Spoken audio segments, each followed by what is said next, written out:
So you've got ambition, you've got those big dreams, that vision of a successful life you're striving for. But there's a snag. You're prone to laziness.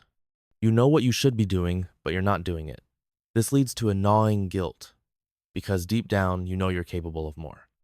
This feeling accumulates, becoming an accepted part of your routine. Then the new year rolls around, bringing with it the same unachieved goals as before. You start with initial enthusiasm, driven by motivation and a touch of wishful thinking.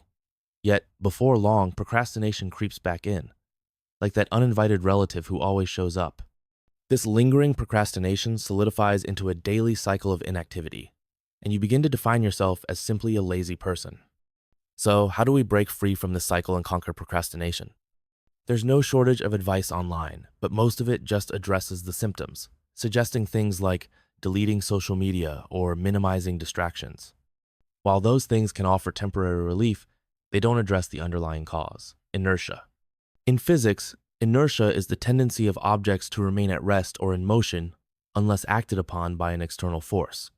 This is Newton's first law, and it applies to tasks just as much as it does to physical objects. Starting any task, no matter how small, requires an initial burst of energy to overcome this inertia. The problem is, we often make this initial push feel so massive and challenging that we avoid the task altogether, seeking refuge in easily accessible dopamine-boosting activities. To defeat procrastination, we must break through that inertia.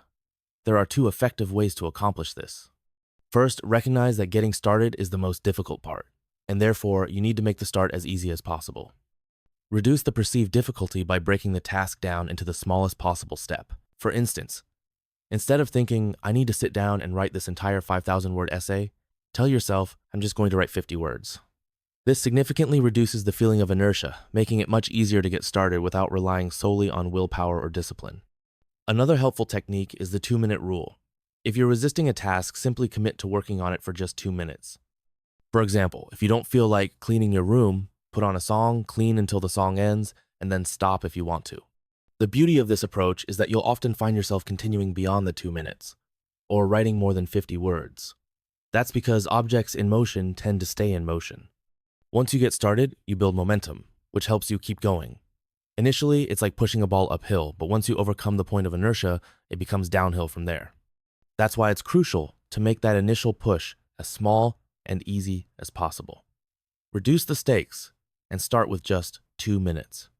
You can apply these methods to any area of your life where you struggle with procrastination, whether it's getting to the gym, working on your side hustle, nurturing your relationships, or anything else you can think of. As Martin Luther King Jr. wisely stated, you don't have to see the whole staircase, just take the first step. I don't think that you will manage to click on the next video before the time runs out. 3, 2, 1, you lost.